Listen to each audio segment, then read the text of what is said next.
Hello सभी को जय हिंद, नमस्कार। मैं अरुण सर आप सभी का प्रयास एकेडमी कानपुर में स्वागत करता हूं। आज संविधान का अध्याय 5 के अंतर्गत संघीय कार्यपालिका से संबंधित बहुत ही महत्वपूर्ण वीडियो है। इसके पहले मैंने संविधान के अध्याय 4 तक की चर्चा कर दी है, जिसमें कि आपने पिछले वीडियो में देखा था मौलिक कर्तव्यों और राज्य के नीति निर्देशक तत्वों से संबंधित, जो कि आप सभी ने देखा होगा और उम्मीद है आप सभी को बहुत पसंद भी आया होगा। यदि आप में से किसी ने ना देखा हो तो आप प्लेलिस्ट में जाकर उसे अवश्य देख लें, क्योंकि वहाँ पर भी बहुत ही महत्वपूर्ण प्रकार के प्रश्नों की चर्चा की गई है। तो आइए चलते हैं। आज का जो टॉपिक है वह है अध्याय 5, और अध्याय 5 में आप देखेंगे संघीय कार्यपालिका से संबंधित एक विशेष प्रकार का एक महत्वपूर्ण चर्चा करेंगे इस पर, और एक विशेष प्रकार की इस पर दृष्टि डालेंगे। तो आइए चलते हैं अपने टॉपिक पर।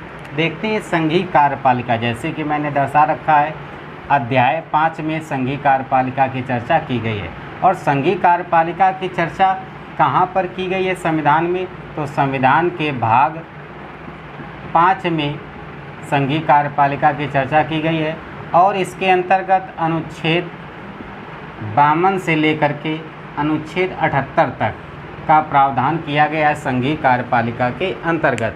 और कहा जाता है कि जो भारत का लोकतंत्रात्मक व्यवस्था है, तो भारत की लोकतंत्रात्मक व्यवस्था संघीय कार्यपालिका पे ही पूरी टिकी हुई है। और संघीय कार्यपालिका के अंतर्गत किसकी चर्चा की जाती है? तो संघीय कार्यपालिका के अंतर्गत राष्ट्रपति, उपराष्ट्रपति, प्रधानमंत्री, मंत्रिपरिषद और भारत के महान्यायवादी की चर्चा की जाती है इसके अंतर्गत।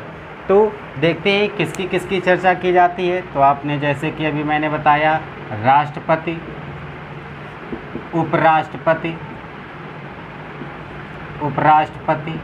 प्रधानमंत्री, मंत्रिपरिषद तथा भारत के महान्यायवादी की चर्चा की जाती है संघीय कार्यपालिका के अंतर्गत। अब संघीय कार्यपालिका के अंतर्गत मुख्य रूप से 3 स्तंभ आते हैं। वह 3 स्तंभ कौन कौन से हैं जिन पर भारत की जो लोकतंत्रात्मक व्यवस्था है वह पूरी टिकी हुई है? वह मुख्य रूप से 3 स्तंभ हैं आपके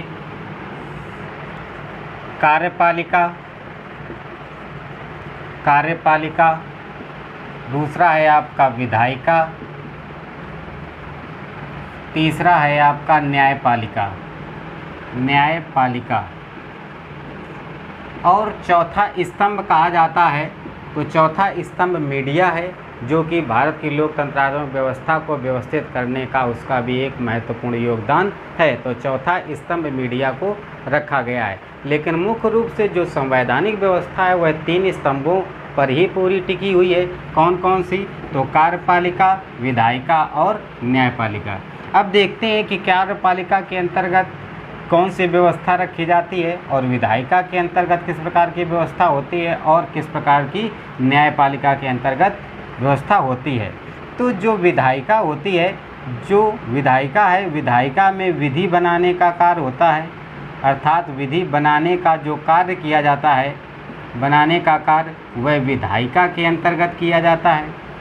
और अर्थात विधेयक को लाना और विधेयक को विधि के रूप में अर्थात कानून में बदलना, ये विधायिका का कार्य है। अर्थात विधायिका यानी कह सकते हैं हम कि जो कानून बनाने का कार्य होता है वह विधायिका के अंतर्गत होता है। कानून बनाने से पहले सबसे पहले विधेयक लाया जाता है। तो विधेयक कहाँ लाया जाता है? तो विधायिका में लाया जाता है। उसके बाद विधेयक पर परिचर्चा होती है, और चर्चा के बाद में यदि वह सही साबित होता है तो सही साबित होने पर उसे राष्ट्रपति के हस्ताक्षर के द्वारा उसे कानून बना दिया जाता है। तो कानून बनाने का कार्य, विधेयक को कानून में बदलने का कार्य किसका रहता है? तो विधायिका का रहता है। और जब कानून बन जाता है, अर्थात कानून बनाने का कार्य यहाँ पर किया जाता है, और जब कानून बन जाता है तो कानून को व्यवस्थित रूप से लागू करने का कार्य, अर्थात कानून को लागू करने का कार्य जो रहता है वह कार्य किसका होता है? तो वह कार्यपालिका का होता है। अर्थात कानून बनाने का कार्य विधायिका में किया जाता है, और कानून को लागू करने का कार्य वह कार्यपालिका का होता है। कार्यपालिका में कानून को लागू किया जाता है। और लागू करने के बाद में यदि उसमें किसी प्रकार का कोई व्यवधान होता है, यदि कोई त्रुटि उत्पन्न होती है या किसी के द्वारा उसमें कोई किसी प्रकार का कोई व्यवधान देखने को मिलता है, तो उस व्यवधान को समाधान करना और व्यवधान करने वाले व्यक्ति को दंडित करने का जो कार्य होता है वह न्यायपालिका का होता है। अर्थात कार्यपालिका में जो कानून लागू किया गया, उस कानून में जो भी व्यवधान उत्पन्न होता है, उस व्यवधान के समाधान और उसके न्याय देने का जो कार्य होता है वह न्यायपालिका का होता है। इस प्रकार से अब कार्यपालिका में हम देखते हैं कि कार्यपालिका किस प्रकार से है। तो कार्यपालिका आपकी दो प्रकार की होती है मुख्य रूप से। एक होती है स्थायी कार्यपालिका, स्थायी कार्यपालिका, और दूसरी होती है अस्थायी कार्यपालिका। अस्थायी कार्यपालिका जो स्थायी कार्यपालिका होती है, इसमें आपके अधिकारीगण आते हैं जो कि सरकार द्वारा सरकारी पद से नियुक्त होकर के आते हैं, तो वह स्थायी कार्यपालिका के अंतर्गत आते हैं। अस्थायी कार्यपालिका के अंतर्गत जो आते हैं वह निर्वाचित सदस्य आते हैं जिनका कार्यकाल 5 वर्ष का होता है, 5 वर्ष का होता है, वह अस्थायी कार्यपालिका के अंतर्गत आते हैं। तो इस प्रकार से कार्यपालिका मुख्य रूप से दो प्रकार की होती है, स्थायी कार्यपालिका और अस्थायी कार्यपालिका। अब कार्यपालिका कहाँ पर किस प्रकार से देखने को मिलती है, तो कार्यपालिका जो होती है वह दो स्तर पर देखने को मिलती है, एक केंद्र स्तर पर और एक राज्य स्तर पर। तो इस पर एक विशेष चर्चा करते हैं और एक ये बेसिक पर चर्चा से संबंधित वीडियो है। तो कार्यपालिका दो स्तर पर देखने को मिलती है, एक आपके केंद्र स्तर पर देखने को मिलती है और दूसरी राज्य स्तर पर देखने को मिलती है। जो केंद्र स्तर पर देखने को मिलती है, इसके अंतर्गत आपके राष्ट्रपति आते हैं, उपराष्ट्रपति आते हैं, उपराष्ट्रपति आते हैं, उसके बाद प्रधानमंत्री आते हैं, प्रधानमंत्री आते हैं, और उसके बाद प्रधानमंत्री के ही नियंत्रण में होती है मंत्रिपरिषद। तो मंत्रिपरिषद की भी चर्चा की जाती है।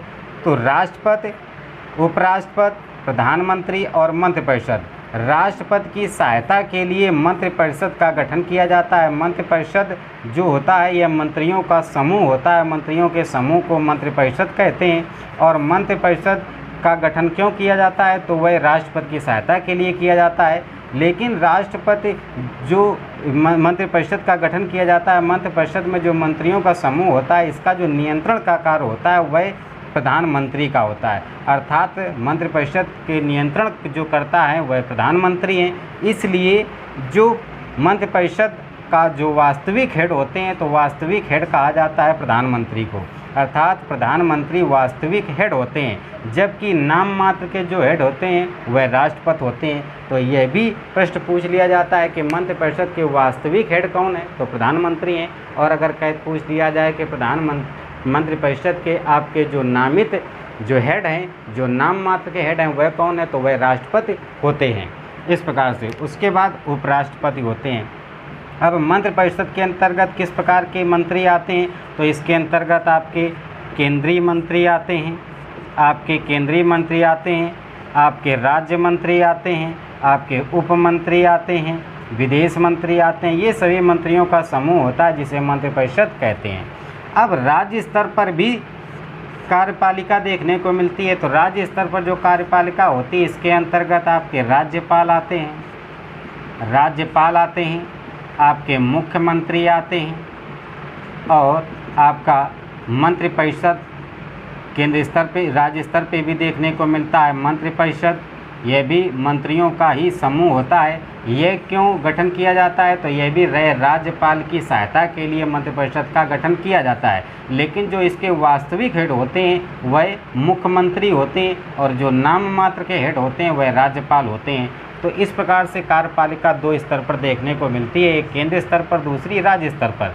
केंद्र स्तर पर मुख्य रूप से राष्ट्रपति और उपराष्ट्रपति, प्रधानमंत्री आते हैं, मंत्रिपरिषद आते हैं। मंत्रिपरिषद का वास्तविक जो हेड होता है वह प्रधानमंत्री होते हैं और जो नाम मात्र के हेड होते हैं वह राष्ट्रपति होते हैं। इसी प्रकार राज्य पे राज्य में आपके राज्यपाल होते हैं, मुख्यमंत्री होते हैं, मंत्रिपरिषद होता है, मंत्रिपरिषद का वास्तविक हेड मुख्यमंत्री होते हैं, और जो मंत्रिपरिषद के जो नाम मात्र हेड होते हैं वह राज्यपाल होते हैं। तो इस प्रकार की व्यवस्था देखने को मिलती है जो कि कार्यपालिका से संबंधित होती है। अब ये जो भी पद हैं, राष्ट्रपति, उपराष्ट्रपति, प्रधानमंत्री, इन सभी पदों की चर्चा वीडियो बाय वीडियो के माध्यम से टॉपिक बाय टॉपिक के रूप में होगी, क्योंकि यहाँ से बहुत ही महत्वपूर्ण प्रकार के प्रश्न बनते हैं। अब चलते हैं विधायिका। विधायिका जैसे कि आपने देखा विधायिका किस प्रकार की होती है, तो विधायिका का कार्य जो होता है वह होता है कानून बनाने का जो कार्य होता है वह किसका होता है, तो वह विधायिका का होता है। और आपको पता होना चाहिए कि जो कानून बनाने का कार्य होता है वह केंद्र स्तर पर भी कानून बनाए जाते हैं और राज्य स्तर पर भी कानून बनाए जाते हैं। इसलिए विधायिका जो है, विधायिका भी 2 स्तर पर देखने को मिलती है। कौन कौन से स्तर पर, तो आपका एक मिलता है केंद्र स्तर पर, केंद्र स्तर पर विधायिका देखने को मिलती है, और दूसरी राज्य स्तर पर विधायिका देखने को मिलती है। जो केंद्र स्तर पर विधायिका होती है, जहां कानून बनाया जाता है, उसे संसद कहा जाता है, और जो राज्य स्तर पर कानून जहां बनाया जाता है उसे विधानमंडल कहा जाता है। तो केंद्र स्तर पर कानून जहां बनाया जाता है उसे संसद कहा जाता है, राज्य स्तर पर जहां कानून बनाने का कार्य किया जाता है उसे विधानमंडल कहा जाता है। संसद में 2 प्रकार की सभाएं देखने को मिलती हैं। एक आपकी लोकसभा देखने को मिलती है, लोकसभा, और दूसरी मिलती है आपकी देखने को राज्यसभा। और संसद में एक और अंग होता है, वह राष्ट्रपति का होता है। राष्ट्रपति तीसरे अंग होते हैं, जो कि जब कोई भी कानून बनाया जाता है तो राष्ट्रपति के हस्ताक्षर के बिना उसे कानून के रूप में नहीं स्वीकारा जाता, अर्थात कानून तब तक नहीं बनता है जब तक राष्ट्रपति उस पर हस्ताक्षर नहीं करते। तो इसलिए संसद के कानून बनाने में मुख्य रूप से 3 अंग हैं, आपके लोकसभा, राज्यसभा और राष्ट्रपति। तो यहाँ पर हम लोग देख रहे हैं विधायिका के स्तर, तो मुख्य रूप से 2 स्तर पर लोकसभा और राज्यसभा। लोकसभा जो होते हैं, यहाँ पे लोकसभा में निर्वाचित सदस्य आते हैं जिनको सांसद कहा जाता है। तो लोकसभा में निर्वाचित सदस्य जो आते हैं इनमें सांसद आते हैं, और लोकसभा में जो सदस्यों की, जो निर्वाचित सदस्यों की संख्या है, यह वर्तमान में 545 है। 545 में आपके 2 नामित होते हैं और 543 निर्वाचित होकर के आते हैं। और लोकसभा में जो कार्यकाल होता है जो सांसदों का, वह 5 वर्ष का होता है। यह भी महत्वपूर्ण प्रश्न है। उसके बाद राज्यसभा जो है, राज्यसभा में वर्तमान में जो संख्या है राज्यसभा में वह 245 है, अधिकतम 250 है और वर्तमान में 245 है। 245 में आपके 12 नामित आते हैं, बाकी आपके आते हैं 233 आपके बचते हैं, जो कि 233 आपके निर्वाचित आते हैं। इस प्रकार से संसद की व्यवस्था देखने को मिलती है। इसी प्रकार विधानमंडल में 2 सभाएं देखने को मिलती हैं। एक विधानसभा में निर्वाचित सदस्य आते हैं जिनका कार्यकाल 5 वर्ष का होता है, और इसमें जो सदस्य आते हैं उन्हें विधायक कहा जाता है, अर्थात विधायकों की जो सभा होती है उसे विधानसभा कहा जाता है। और दूसरी सभा होती है जिसे कहा जाता है विधान परिषद, जो सभी राज्यों में नहीं है, और ये अनिवार्य रूप से भी नहीं होती है। जिन राज्यों में लगता है कि यहाँ पर विधान परिषद होनी चाहिए तो उन राज्यों में विधान परिषद हैं, कुछ राज्यों में विधान परिषदें हैं। बाकी जो विधानसभाएं सभी राज्यों में, लेकिन विधान परिषद सभी राज्यों में नहीं है। जहाँ पर आवश्यक है वहाँ पर विधान परिषद है। तो इस प्रकार से आपने देखा विधायिका 2 स्तर पर देखने को मिलती है, केंद्र स्तर पर, राज्य स्तर पर। केंद्र स्तर पर जहाँ विधि बनाने का कार्य होता है उसे संसद कहते हैं, और जो राज्य स्तर पर जहाँ विधि बनाने का कार्य होता है उसे विधानमंडल कहते हैं। संसद में 2 सभाएं मिलती हैं, लोकसभा और राज्यसभा। लोकसभा जहां सांसद आते हैं और राज्यसभा यहाँ पे सदस्य होते हैं। यहाँ पर सदस्यों की संख्या 245 है। लोकसभा में सदस्यों की संख्या 545 है।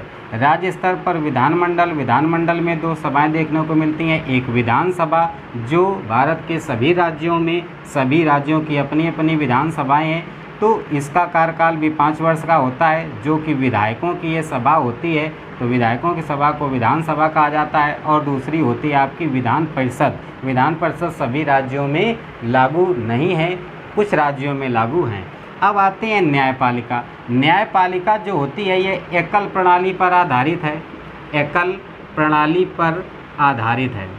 एकल प्रणाली पर आधारित है। यह जिस प्रकार से आपने देखा कार्यपालिका 2 स्तर पर, केंद्र स्तर पर, राज्य स्तर पर, या विधायिका देखा आपने केंद्र स्तर राज्य स्तर पर, लेकिन जो न्यायपालिका होती है ये 2 स्तरों पर देखने को नहीं मिलती है। ये केवल एकल प्रणाली है जो कि पूरे भारत देश के लिए एक ही व्यवस्था है, केवल एक ही प्रकार की। ये एकल प्रणाली पर आधारित है। और जो सबसे मुख्य पर है, जो शीर्ष पर है, वह सुप्रीम कोर्ट है। न्याय की व्यवस्था का कार्य करने के लिए सबसे सुप्रीम कोर्ट रहती है सबसे ऊपर। सुप्रीम कोर्ट के बाद में हर राज्य में उच्च न्यायालय हैं जिन्हें हाई कोर्ट कहा जाता है। उसके बाद में हाई कोर्ट जो राज्य के अंतर्गत आते हैं। फिर उसके बाद जो ज़िले होते हैं, ज़िले में एक कोर्ट होता है जिसे डिस्ट्रिक्ट कोर्ट कहते हैं। तो ये एकल प्रणाली पर आधारित है। ज़िले स्तर पर जिला न्यायालय, और राज्य स्तर पर आपका उच्च न्यायालय, और केंद्र स्तर पर उच्चतम न्यायालय जिसे सुप्रीम कोर्ट, हाई कोर्ट और डिस्ट्रिक्ट कोर्ट के नाम से जाना जाता है। ये इनका क्या कार्य होता है तो अगर इसमें किसी भी प्रकार की व्यवधान उत्पन्न होते हैं तो उन व्यवधानों के समाधान के लिए या न्याय देने का जो कार्य होता है वह किसका होता है, तो वह आपका न्यायपालिका का होता है। और न्यायपालिका एकल प्रणाली पर आधारित है जो इन सभी से वह अलग है। और चौथा स्तंभ कहा जाता है मीडिया को। अब आपने यह एक जो संघीय कार्यपालिका थी, संघीय कार्यपालिका का एक विशेष सामान्य परिचय किया। अब हम लोग टॉपिक बाय टॉपिक एक एक घटक पर चर्चा करेंगे, जैसे कि राष्ट्रपति, उपराष्ट्रपति, प्रधानमंत्री या मंत्रिपरिषद या राज्यपाल या मुख्यमंत्री, क्योंकि इन सभी से बहुत ही महत्वपूर्ण प्रकार के प्रश्न बनते हैं और सभी टॉपिक अपने में एक विशेष हैं, तो इसलिए टॉपिक बाय टॉपिक चर्चा करेंगे।